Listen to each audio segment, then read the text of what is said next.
Ayon, simula na ang munting bahay. Lagi si Awa patunganan pa masiro ni.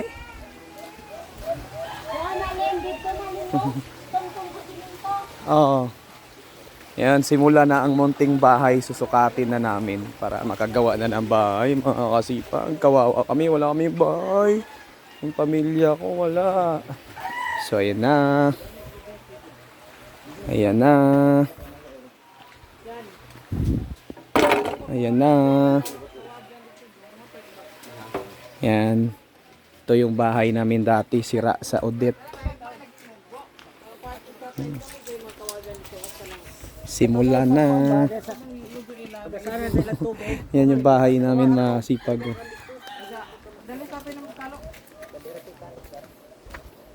Yan.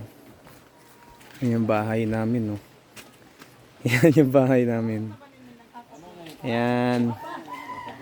So, yan, papasimulan ko ng paggawa ng ano dito, poste.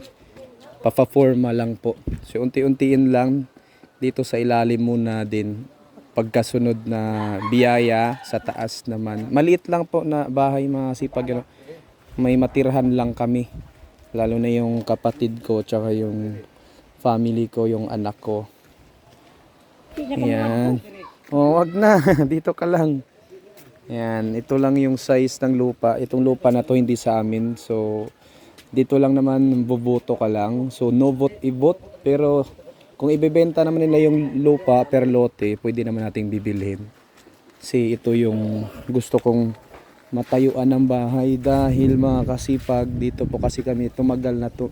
Lumaki ng papa ko, memory ng papa ko. Malapit lang kami sa dagat, oh. Yan, pag once sa binagyo, ayun na nga mga kasipag, ano, ganon ang mangyari sa kanya.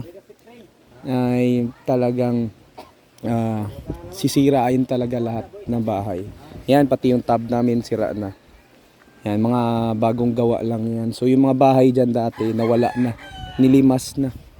Pati to. Yan, oh, galing to sa dagat. Itong mga bato na to. Yan, yan mga nyug na yan. Yan, oh. Yan, pati yung mga yon tinumba po na ng bagyo. Din lahat ng nyug dito ba, kasi pag wala pang laman, no? Mag 3 years na siya. Kaya walang hanap duhay talaga ang mga tao dito sa pamagitan ng bukid. Wala na. Kaya sa dagat na lang, yung problems nga lang, wala na yung bangka nila, nasira din ng Odette. Pati yung school namin. Yan, ang daming nyug na sira. Yan ang sipag. Oh. Sinimula na nila. Uy, dili 20